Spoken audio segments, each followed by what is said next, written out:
మహాగణాధిపతయే నమః. ఓం గురుభ్యో నమః. ఓం శ్రీమాత్రే నమః. అరుణాం కరుణాతరంగితాక్షీం ధృతపాశాంకుశపుష్పబాణచాపాం అనిమాదిభిరావృతాం మయూకైః అహమిత్యేవ విభావయే భవానీం. శ్రీమాత్రే నమః. ప్రేక్షకులకి ఆ లలితాంబిక అమ్మవారి యొక్క అనుగ్రహం పరిపూర్ణంగా కలగాలని మనస్ఫూర్తిగా కోరుకుంటూ మనం ఈరోజు వార ఫలితాలలో 24వ తేదీ నుంచి 30వ తేదీ వరకు ఉన్నటువంటి గ్రహస్థితి ఏ విధంగా ఉంది అనేటువంటి విషయాలు మనం తెలుసుకుందాం. ముందుగా మిథునంలో గురు సంచారం జరుగుతుంది. కర్కాటకంలో శుక్రుడు బుధుడు, సింహరాశిలో రవి కేతు చంద్రుడు కూడా అక్కడే ఉన్నాడు. కాకపోతే ఈ వారం మొత్తం కూడా సింహరాశి నుంచి వృశ్చిక రాశి వరకు చంద్రుడి యొక్క సంచారం జరుగుతుంది. అదేవిధంగా కన్యారాశిలో కుజుడు, కుంభంలో రాహు యొక్క సంచారము, మీనంలో వక్రించినటువంటి శని యొక్క వక్రగతి ఉంది. ఈ యొక్క గ్రహస్థితిని అనుసరించి ద్వాదశ లగ్నాల వారికి, లగ్నం తెలియని వారు రాశిని చూసుకోండి, అభ్యంతరం ఏం లేదు, కన్ఫ్యూజన్ ఏం అవ్వకండి. ఇక్కడ ఎటువంటి ఫలితాలు వస్తాయి, ఏ విషయాల పట్ల జాగ్రత్త వహించాలి అనేటువంటి అంశాలు చెప్తుంది నేనైనప్పటికీ కూడా చెప్పిస్తుంది సాక్షాత్ లలితా అమ్మవారిగా భావిస్తూ ఒక్కొక్క విషయం మనం తెలుసుకుందాం. మీన లగ్నము, మీనరాశి. మీనం వారికి కనుక చూసుకున్నట్లయితే లగ్నాధిపతి ఎప్పుడైతే చతుర్థ స్థానంలో ఉన్నాడో మీరు అనుకుంటున్నటువంటి విద్య, మీరు అనుకుంటున్నటువంటి ప్రాపర్టీ, వాహనం కావచ్చు, పలానా గురువుగారిని కలిసి నేను పలానా ఇది తీసుకోవాలనుకునేడానికి చాలా అనుకూలంగా ఉంది. బికాజ్ ఆఫ్ ఇక్కడ 5వ స్థానంలో 2 శుభగ్రహాలు ఉండడము, 4వ స్థానంలో లగ్నాధిపతి వెళ్ళి ఉండడం వల్ల విద్యా సంబంధించిన విషయాల్లోని కొంతవరకు ఉద్యోగ సంబంధించిన విషయాల్లో కూడా అనుకూలత ఉంది అనేటువంటి చూపిస్తుంది. కాకపోతే ఇక్కడ ధనాధిపతి ఎప్పుడైతే సప్తమంలో ఉన్నాడో మనీ మ్యాటర్స్ విషయంలో శత్రుక్షేత్రంలో ఉన్నందుకు కొన్ని ఘర్షణలు కుటుంబ సభ్యులతోని, మీరు ఎవరికైనా మనీ ఇచ్చినప్పుడు సొసైటీలో వారితో కొంత ఘర్షణ వాతావరణం చూపిస్తుంది. సంతాన సంబంధించిన విషయంలో 2 శుభగ్రహాలు మంచిదివే, కానీ కర్కాటక రాశిలో శుక్రుడుకి అది శత్రుక్షేత్రం అవుతుంది కాబట్టి కొంత సంతానం విషయంలోని, ఫ్రెండ్స్ విషయంలోని, ప్రేమ వ్యవహారాల విషయంలోని కొంత స్ట్రెస్ ఉంటుంది. కాకపోతే ప్రేమించి వివాహం చేసుకుందాం అనుకునేటువంటి వారికి స్ట్రెస్తో కూడినటువంటి విషయాలతో అది ముందుకు కదులుతుంది. 6వ స్థానంలో రవి కేతు ఉన్నందుకు కొంత తండ్రి సంబంధించినవి లేదా ఆరోగ్యానికి సంబంధించిన విషయాల్లో కొంత జాగ్రత్తగా ఉండాలి. తండ్రి గారితో తెలియని చిన్న ఎడబాట్లు, చిన్న స్ట్రెస్ అనేటువంటిది కంటిన్యూ అవుతుంది. అలాగే మరొక విషయం ఏంటంటే ఇక్కడ అష్టమ స్థానాధిపతి శుక్రుడు పంచమ స్థానంలో ఉన్నందుకు ఇన్సూరెన్సెస్ మూలంగా ఏదైనా కలిసి రావడం అనేటువంటిది బలంగా చూపిస్తుంది. మరియు అదేవిధంగా ఈ యొక్క మీ జీవిత భాగస్వామికి ఉద్యోగ సంబంధించిన విషయంలో కొంత స్ట్రెస్ రావడము, వాళ్ళు ఏదైనా అంటే స్త్రీ కావచ్చు పురుషుడు కావచ్చు, వాళ్ళు ఏదైనా కోర్స్ చేసినట్లయితే ఆ కోర్సు మూలంగా వాళ్ళకి ఉద్యోగ సంబంధించిన విషయంలో ఎదుగుదల అనేటువంటిది బలంగా చూపిస్తున్నాయి. అలాగే ఇక్కడ దశమాధిపతి చతుర్థంలో ఉండడం ఒక ఎత్తు అయితే మీరు కూడా ఏదైనా కొత్త కోర్సెస్ అవి చేస్తుంటారు. లాభాధిపతి లగ్నంలో ఉంటూ వక్రించాడు కాబట్టి ఇక్కడ కొంతవరకు ఇంపోర్ట్ ఎక్స్పోర్ట్ బిజినెస్ చేసేటువంటి వారికి కొన్ని కొత్త ఇన్వెస్ట్మెంట్స్ చేయాల్సిన పరిస్థితి వస్తూ ఉంటుంది. ఆ యొక్క విషయాలలో మీరు చూసి ఇన్వెస్ట్మెంట్స్ చేయండి. విదేశీ యోగాలు ఉన్నాయి, అందులో ఎటువంటి సందేహం లేదు. ఇక మీరు నిత్యము చేయవలసిన దేవతారాధన లలితా అమ్మవారి యొక్క ఆరాధన, విష్ణు సహస్రనామాలు, రాజరాజేశ్వరి అమ్మవారి యొక్క ఆరాధన చేయండి.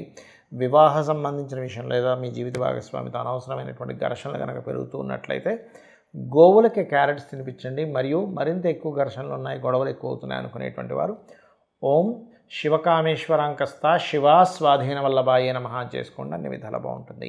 చాలామందికి ఏదైనా ఒక రెమెడీ చేసుకుంటున్నా, పూజ చేసుకుంటున్నా, లేకపోతే ఒక మంత్రం తీసుకుంటున్నా పూర్తిగా ఫలితాలు రావట్లేదు, ఏమి చేయాలి అని నన్ను చాలామంది అడుగుతూ ఉన్నారు మెసేజ్లోనది.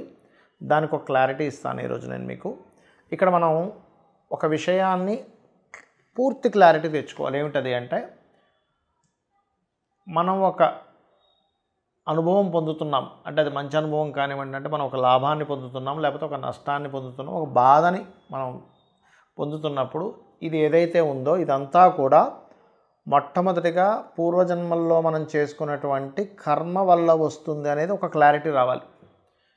ఈ క్లారిటీ సరిగా లేకపోతే ఏమవుద్దంటే భగవంతుడు నన్ను పరీక్షిస్తున్నాడనో, లేకపోతే భగవంతుడు కష్టాలు పెడుతున్నాడనో ఒక రాంగ్ కాన్సెప్ట్లోకి వెళ్ళిపోతున్నాం. అస్సలు అది కాదు, గుర్తుపెట్టుకోండి. భగవంతుడు ఎప్పుడు కూడా మనల్ని రక్షించే పని మీద ఉంటాడు. ఒక సొంత తల్లి బిడ్డకి ఎప్పుడు కూడా హాని చేయదు. అలాగే పరమాత్మ కూడా ఏంటంటే మనకి హాని చేసే పని తత్వం అయింది కాదు, మనల్ని రక్షించే తత్వం అయింది. మరి ఇవన్నీ ఎందుకు జరుగుతున్నాయంటే పూర్వజన్మలో చేసుకున్న కర్మల వల్ల వస్తున్నాయి. మనం ఎటువంటి కర్మలు చేస్తే అటువంటివి. ఒక వ్యక్తికి మనం కావాలని ఏదో కాళ్ళు ఏదో ఒక ఒక రాడ్ లాంటిదంతా కూర్చోం పూర్వజన్మలో. ఈ జన్మలో కాలుకి సంబంధించిన ఏదో ఇబ్బంది వస్తుంది అంటే పూర్వజన్మ కృతం పాపం వ్యాధి రూపేణ పీడితం అంటూ ఉంటారు.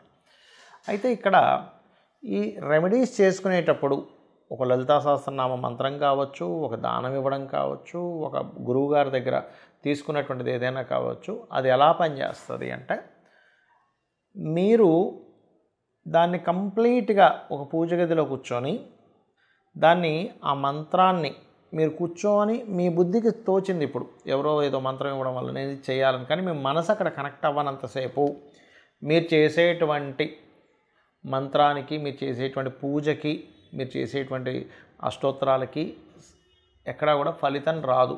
కంప్లీట్గా మీ యొక్క మనసు కూడా అక్కడ పెట్టి రమించాలి అందులో. అప్పుడే మీ యొక్క రెమెడీలు పనిచేస్తాయి. ఇది పాయింట్ నెంబర్ 1. అయితే రెండవది, చేస్తున్నానండి నేను కానీ నాకు రిజల్ట్ రావట్లేదు అంటారు. కారణం ఏమిటంటే అది చేసినంతసేపు అరగంట సేపు పూజ చేస్తారు, మిగిలిన 23.5 గంటల సేపు భయం వల్ల లేకపోతే దిక్కుతోచని స్థితి వల్ల ఏదో అయిపోతుందనేటువంటి తెలియని ఒక సబ్కాన్షియస్లో ఏర్పడుతున్నటువంటి ఒక అలజడి వల్ల, ఒక ఘర్షణ వల్ల మైండ్లో నెగటివ్ థింకింగ్ చేస్తూ ఉంటారు. అలా నెగిటివ్గా మీరు మనసులో అనుకోవడం కూడా మంత్రమే అని చెప్తుంది శాస్త్రం. మననాత్రాయతే ఇది మంత్ర. అంటే మనసులో ఏదైతే మాటి మాటికి మనం స్మరిస్తున్నామో అది మంత్రం. అరగంట సేపు చేసినటువంటి ఏదైనా ఒక జపం కంటే కూడా 23 గంటలు అంటే నిద్రపోతున్నా, తెలివేస్తున్నా, మీరు ఏ పని చేసుకుంటున్నా అదే తిప్పుతుంది.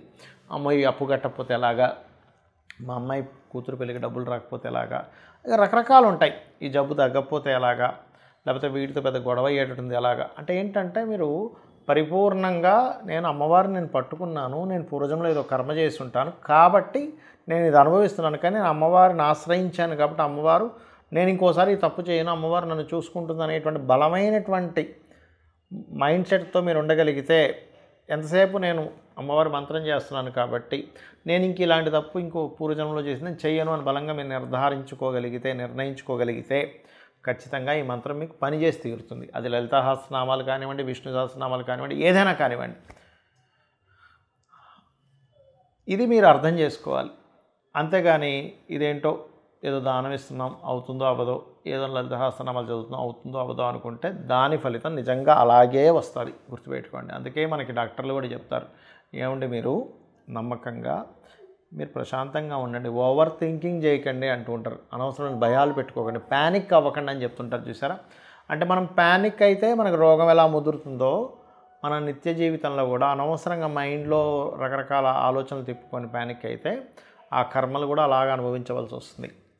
అలాగే ఎప్పుడు కూడా కేవలం ఏలినాడ్సనో లేకపోతే కాలసర్ప యోగమనో లేకపోతే ఇంకోటి ఏదో అనో భయపడడం కాదు. ఇవన్నీ కర్మలు.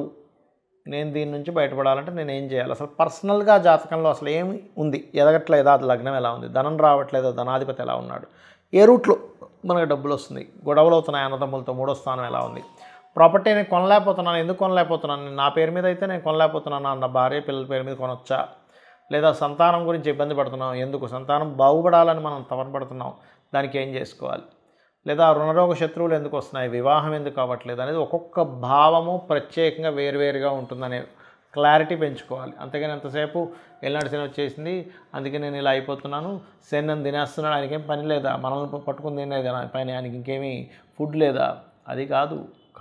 మన కర్మ ఆ రూపంలో ఆయన అందిస్తున్నాడు, అది మనం అర్థం చేసుకోవాలి.